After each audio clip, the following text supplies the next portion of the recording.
World leaders ஃபோட்டோவை எடுத்துக்கொண்டார்கள் அப்படிங்கிற ஒரு செய்தியை இப்போ நீங்கள் பல ஊடகங்களில் பார்த்துருக்கலாம்.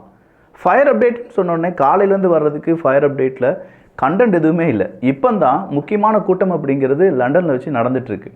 அந்த கூட்டத்தில் 17 நாட்டு தலைவர்கள் வந்திருப்பதாக சொல்லப்படுது.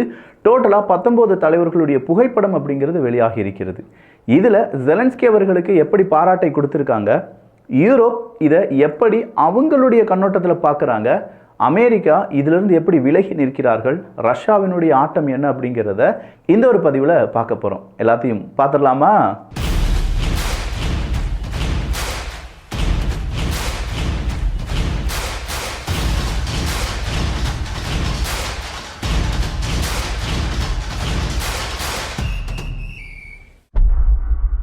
World leaders gather for family photo in London. எங்க லண்டனில் வேர்ல்டு லீடர்ஸ் உலக தலைவர்கள் எல்லாருமே கேதர் பண்ணியிருக்காங்க ஃபோட்டோ எடுக்கிறதுக்கு அப்படின்னு சொன்னோன்னே நாம் என்ன நினைப்போம்? அமெரிக்காவினுடைய தலைவர், ரஷ்யாவினுடைய தலைவர், சீனாவினுடைய தலைவர், இந்தியாவினுடைய தலைவர் இப்படின்னு சொல்லி எல்லா தலைவர்களும் போய் அங்கே ஃபோட்டோ எடுக்க போகிறாங்க அப்படின்னு நம்ம நினச்சோம்னா தப்பு. யூரோப்பை பொறுத்த வரைக்கும் யூரோப் தான் வேர்ல்டு. இதை ஜெய்சங்கர் அவர்கள், வாத்தி அவர்கள் எவ்வளவோ முறை சொன்ன போது கூட நமக்கு இதெல்லாம் உரைச்சதே கிடையாது. உங்களை பொறுத்த வரைக்கும் நீங்கள் பார்க்கறது தான் உங்களுடைய யூரோப் தான் ஒரு நாடு நினச்சிட்டு இருக்கீங்க, அதையும் தாண்டி நாடுகள் இருக்குது அப்படின்னு சொல்லி வாத்தி அவர்கள் சொன்ன அந்த வீடியோலாம் இப்போது வைரல். உங்கள் நாட்டுக்கு நீங்கள் நல்லதுன்னு சொல்கிறத பிற நாடுகளுக்கு கெட்டதாக மாறும்போது உங்களுக்கு எந்த விதமான சஞ்சலமும் கிடையாது.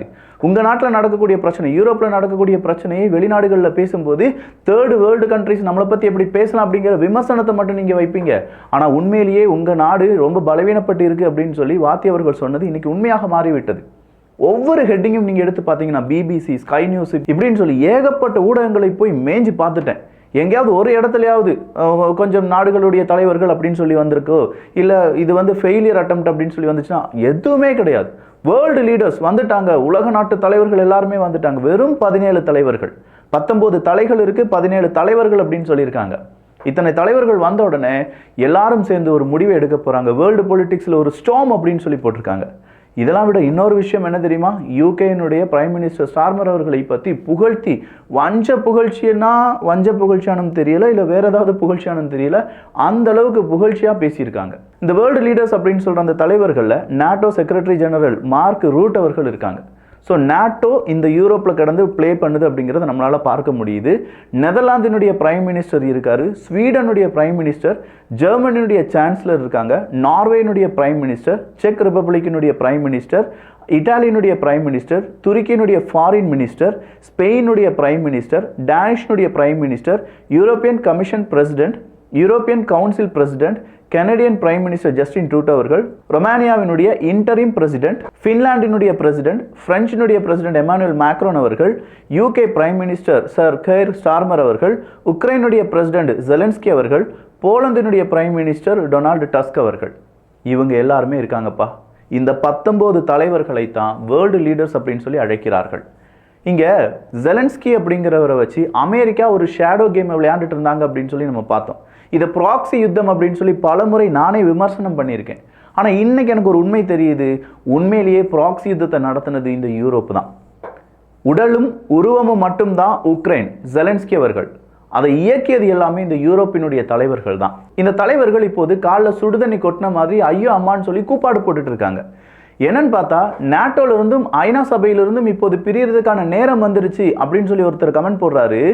இன்னைக்கு எலன் மஸ்க் அவர்கள் எஸ் ஐ அக்ரி அப்படின்னு சொல்லி ரிப்ளை போடுறாரு. ஐநா சபை, நாட்டோ இதிலிருந்து விலகி வருவதற்கான வாய்ப்புகள் நமக்கு வந்துருச்சுன்னு சொல்றாங்க. நாட்டோவால் நம்ம இழந்தது அதிகம் அப்படின்னு சொல்லி அமெரிக்காவினுடைய பரப்புரை இப்போது பல இடங்களிலும் செய்யப்பட்டு வருகிறது. நாட்டோ ஆல்ரெடி ட்ரம்ப் ப்ரூஃப் அப்படிங்கிற பாலிசியை உருவாக்கியிருந்தார்கள் என்பதை நம்ம அடிக்கடி பார்த்துருக்கோம். இன்னைக்கு இந்த 19 தலைவர்கள் பேசினதுல ஸ்டார்மர் அவர்கள், அதாவது யூகேனுடைய பிரைம் மினிஸ்டர் ஸ்டார்மர் அவர்கள் என்ன தெரியுமா சொல்லியிருக்காங்க? இது ஒரு ஜெனரேஷன் லெவலில் யூரோப்பை காப்பாற்றுவதற்கான முயற்சி. This is a once in a generation moment அப்படின்னு சொல்லியிருக்கார். ஒரு ஜெனரேஷனில் வரக்கூடிய வரக்கூடிய ஒரு மொமெண்ட். இங்கே நாம் ஒற்றுமையாக இருந்து யூரோப்பை காப்பாற்றுவதற்கான தேவை நமக்கு இருக்குது. உக்ரைனுக்கான உதவிகளை நாம் செய்ய வேண்டும். உக்ரைனுக்கான பண உதவிகள், பொருள் உதவிகள், இன்டெலிஜென்ஸ், அவங்களுக்கு தேவையான அனைத்து விதமான ஆயுதங்கள் இது எல்லாத்தையுமே நாம தான் கொடுத்தாக வேண்டும் அப்படின்னு சொல்கிற அந்த பரப்புரையை யூகே செஞ்சுருக்காங்க. அது மட்டும் தானா? இந்த மீட்டிங் நடைபெறுவது, இப்போ இந்த மீட்டிங் நடந்துட்டு இருக்கு, 1 மணி நேரம் ஆயிருக்கும் நீங்கள் இந்த வீடியோ பார்க்கும்போது. இதுக்கு முன்னாடி இத்தாலியினுடைய பிரைம் மினிஸ்டர் கூட பேசுகிறார். அதுக்கு முன்னாடி பல நாட்டு தலைவர்கள் கூட தனிமையாக பேசுகிறார் ஸ்டார்மர் அவர்கள். அதுக்கு நேற்றைய தினம் உக்ரைனுடைய பிரசிடென்ட் ஜெலன்ஸ்கி அவர்கள் கூட பேசுறார். 100 வருடத்திற்கான ஒரு திட்டம் போட்டு வச்சிருந்தாங்களே இந்த 2 பேரும். அந்த 100 வருடத்திற்கான திட்டத்தில் அடிஷ்னலா என்னெல்லாம் சேர்க்கலாம் அப்படிங்கிறத பத்தி விலாவரியா டிஸ்கஷன் நடத்தியிருக்காங்க அப்படின்னு சொல்றாங்க. செக்யூரிட்டி கேரண்டி அப்படிங்கிறத நான் உனக்கு தாரேன், நீ தனிமையா இல்ல உக்ரைன், உனக்காக நாங்கள் உழைப்போம் அப்படின்னு சொல்லி யூகே சொல்றாங்க. யூகே மக்கள் அங்கே தலையிலையும் வயிற்றுலையும் அடிச்சுட்டு இருக்காங்க. எங்களுடைய பணம், எங்களுடைய வரி பணம், நாங்கள் வாழ்றது, இன்ஃப்ளேஷன் எல்லாமே உயர்ந்துக்கிட்டே போகுது. கேஸ் ப்ரைஸ்லேருந்து கரண்ட் ப்ரைஸ் வரை எல்லாமே உயர்ந்துக்கிட்டு போகுது.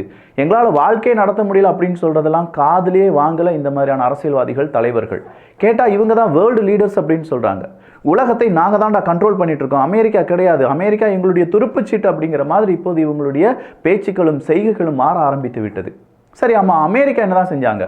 அமெரிக்கா அதன் பிறகு ஒரு டிஸ்கஷனில் கூட ஈடுபடலை. சொல்லப்போனால் அமெரிக்காவினுடைய ஸ்டேட் செக்ரட்டரி மறுபடியும் உக்ரைனை பற்றியோ செலன்ஸ்கி அவர்களிடமோ ஒரு வார்த்தை கூட பேசலை என்பது குறிப்பிடத்தக்கது. 2 தினங்களாக வெறும் சைலண்ட் மோட்ல அமெரிக்கா இருக்காங்க. ஃப்ரைடேக்கு பிறகு நான் செலன்ஸ்கி அவர்கள் கூட பேசல அப்படின்னு சொல்றார் அமெரிக்காவினுடைய ஸ்டேட் செக்ரட்டரி ரூபியோ அவர்கள்.